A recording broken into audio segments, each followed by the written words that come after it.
كيفكن ويسعد ايامكم بكل خير يا رب. حكت معي اختي وبدها طريقة ليزي كيك بطريقة كتير سهلة، قالتلي ومكونات تكون بسيطة وانا رح اعملها اياها بطريقة كتير لذيذة واكيد رح تعجبها.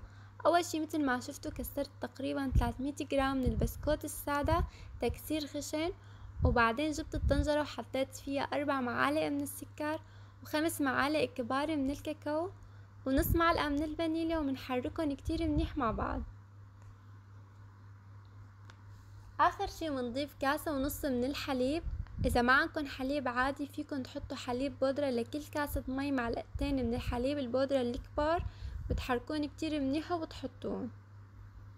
بنحركن هلا على البارد كتير منيح وبعدين بنحطن على الغاز، نستمر بالتحريك وبس يغلى القوام شوي بنحط معلقة كبيرة من الزبدة، بعدين بنطفي تحتن وبنحط نص الكمية على البسكوت وبنخلي شوي بالطنجرة.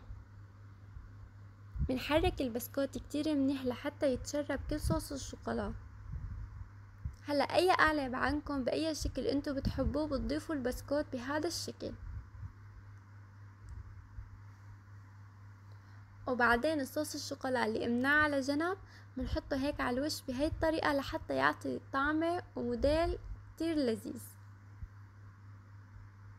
حطيته بالبراد لمدة 5 ساعات، ومن بعد 5 ساعات رح زينه بطريقة كتير سهلة ولذيذة، انتو زينوه بالطريقة اللي بتحبوها. رشيت عليه رشة كاكاو ولحط عليه شوية من المكسرات وكب حبة من المارشميلو، وبس هيك. طريقة كتير سهلة وبنفس الوقت عن جد كتير لذيذ. ما شاء الله شوفولي على هالجمال، عن جد بشهي القلب. هلا رح اقطعه قدامكم لحتى اورجيكم اياه من جوا كيف شكله.